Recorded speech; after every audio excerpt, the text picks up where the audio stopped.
नमस्कार मैत्रिणींनो आणि सगळ्यांनाच नमस्कार। तर चला मग आता व्हिडिओला तर सुरुवात केली सकाळपासून, कारण घरातली एकदा साफसफाई झाली की मग थोडंसं अर्धं काम कमी झाल्यासारखं वाटतं। पण आता रांगोळ काढायची तर मस्त अशी रांगोळ काढली बरं का मी, कारण मला जशी येते तशी काढली। तर इकडं उंबरठ्यावर स्वस्तिक काढले, आधी घर वगैरे सगळं पुसून घेतलं आणि नंतर रांगोळ काढून घेतली। मस्त वडाचं झाडसुद्धा काढलं मला येईल असं, आणि छान असे फुलं काढलेले आहेत। तर अशीच रांगोळ मला येते तर समजून घ्या।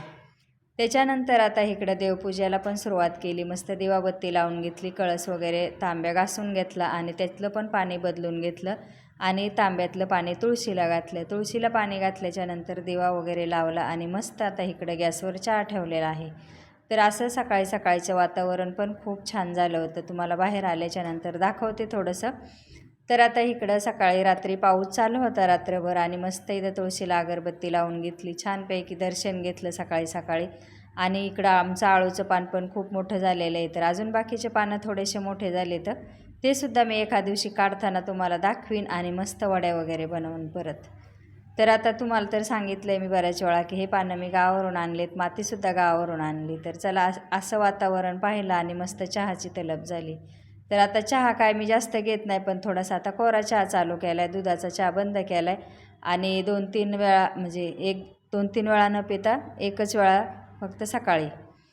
तर म्हणलं चला, आणि आज उपवास पण आहे तर कोरा चहा थोडासा घेऊया।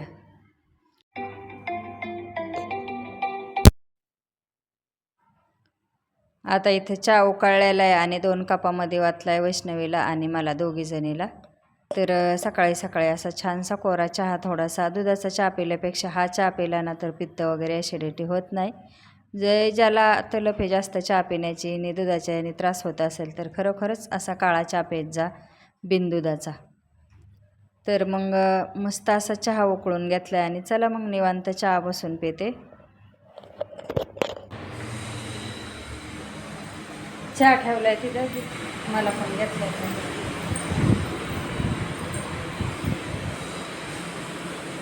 गरम आहे। बसते आता खाली निवांत चहा पिते।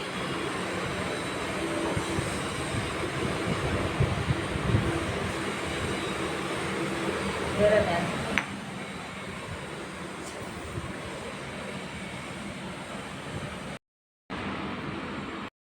नमस्कार मैत्रिणींनो, शुभ दुपार सगळ्यांना। दुपारचे आता सगळे घरातले कामं आवरून झाले तर, आणि आज मी निवांत वडपूजायला जाणार आहे, कारण सकाळी सकाळी काय एवढ्या लवकर माझं आवरत नाही।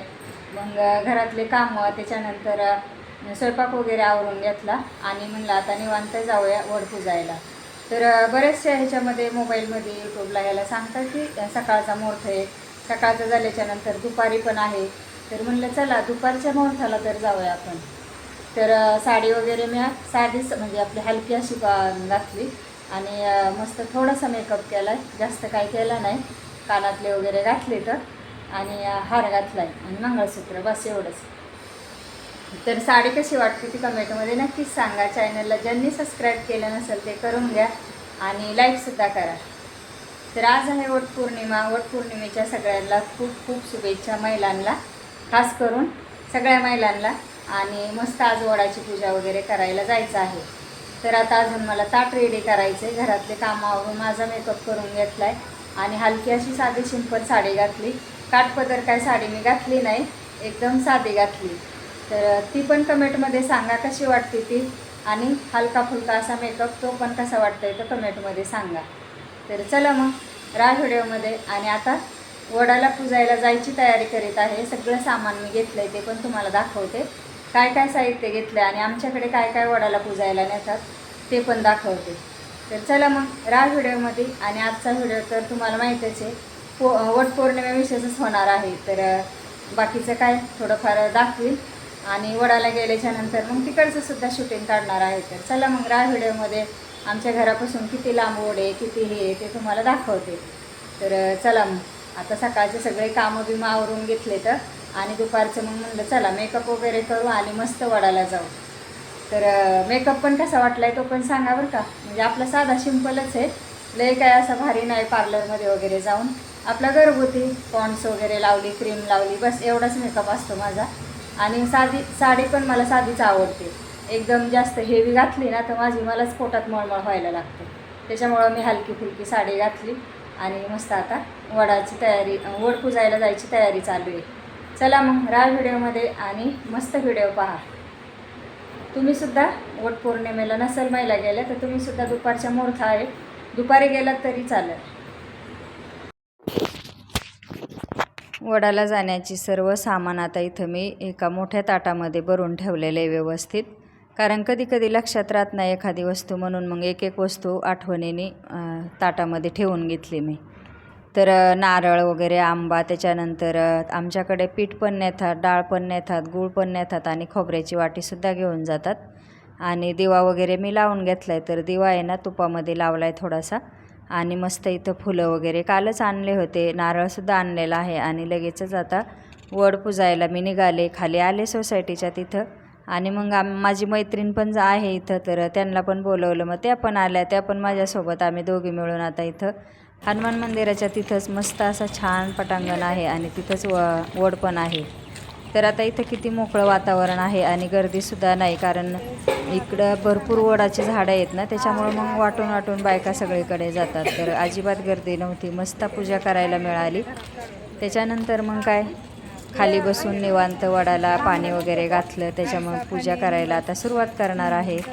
तर छान वाटतं असं सण आला ना, तर वटपौर्णिमेचा असो किंवा संक्रांतीचा असो, तो तर आपला आईवाचा सण आहे. तर हा सण म्हणजे एकदम आपल्या पतिदेवासाठीच मानलेला आहे, त्याच्यामुळं मग ती सेवा त्यांची झालीच पाहिजे. तर आता इथं वडाची सेवा आम्ही करून घेतो.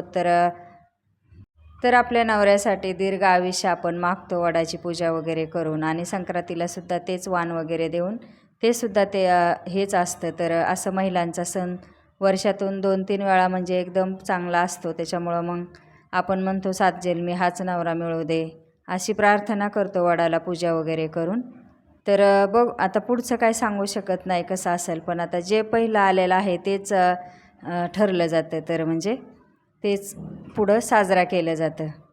तर आता इथं आम्ही मैत्रीण आणि आम्ही दोघीजणी मिळून मस्त आता इथं पूजा करायला घेतली आणि छान अशी अगरबत्ती वगैरे ववाळून घेते मी आता.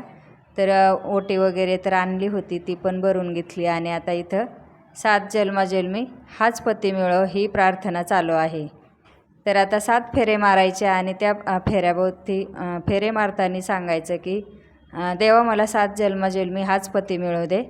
तर मस्त असं आता इथं 7 फेरे घालायचं काम चालू आहे माझं. त्याच्यानंतर मग काय आम्ही मस्तपैकी हळदी कुंकू वगैरे लावलं आणि थोडंसं एकमेकींचं दर्शनसुद्धा घेतलं. तर असा होता आता सकाळपासून संध्याकाळपर्यंतचा व्हिडिओ. आणि मग काय तिथं मंदिरामध्ये गेलो छानपैकी, जवळच हनुमानचं मंदिर आहे, आम्ही राहतो तिथं.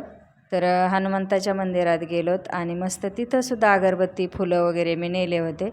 आणि तिकडे गेल्याच्या नंतर मग काय हनुमंताला वगैरे सगळं गंध वगैरे लावून घेतला. आम्ही काय हात नाही लावत, पण लांबूनच हे केलं.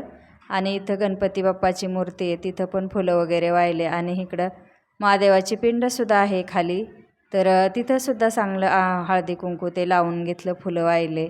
तर असं छान वाटतं, म्हणजे मंदिरातसुद्धा आलोत आणि वडाची पण पूजा झाली. तर मंदिरासमोरच वड असल्यामुळं मग मंदिरात पण आलोत. तर आता मी पूजा वगैरे करून वडाची घरी आले. आता संध्याकाळीच उपास सोडून आलेला आहे.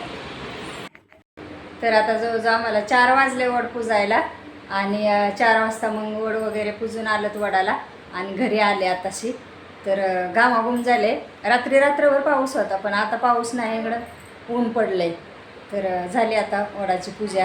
आता उपास सोडायचा आहे आणि उपास सोडण्यासाठी संध्याकाळी मी सकाळी साधा सिंपलच स्वयंपाक केला होता. तर आता संध्याकाळी पण साधंच करणार आहे, कारण आम्हाला आहे ना वर्षभर काय करायचं नाही असं पुरणपोळ्या वगैरे.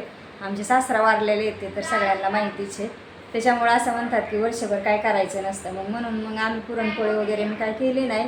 आपलं सुकं जे असतं ना तेच वडाला नेलं होतं, म्हणजे डाळ हे ते सगळं असं खारीक वाटे खोबरं हे सगळं आणि पीठ मीठ असं नेतात आमच्याकडं वडाला. तर ते नेलं होतं आणि पोळ्या बिळ्या काय केल्या नाहीत. आपलं संध्याकाळी साधा सिंपल स्वयंपाक करायचा आणि उपास सोडायचा. दम लागला आहे मला. तर आता असं मी आता व्हिडिओला एंड करते. तर व्हिडिओ तुम्ही तर पाहिलाच कसा होता ती.